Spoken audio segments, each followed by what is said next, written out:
ও চাচা, চাচা বাড়ি আছেন? বাইরে আসেন। কি খবর বলো বাপ?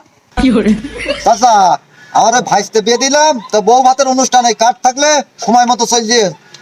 আচ্ছা ঠিক আছে বাপ, খাওয়া দাওয়ার কাজে আমি একটু আগেই যাই। আচ্ছা চাচা, কোনো সমস্যা নেই। তা বলেন দেখি ক টাকা দিচ্ছেন বলেন। হ্যাঁ, টাকা আগেই দিতে হবে? চাচা, ওই আগে দিতে হবে এই কারণে, আজকাল মানুষ ওই খেয়ে আসে, টাকা দিতে চায় না। এই জন্য আমরা ওই আগাম টাকা নেওয়ার ব্যবস্থা করেছি। কত লিখবো বলেন? আচ্ছা, দিতেই যখন হবে 500 টাকাই এখন নিয়ে নাও। 500 টাকাই লেখো। 500 টাকা দোয়েল চাচা, তাই তো?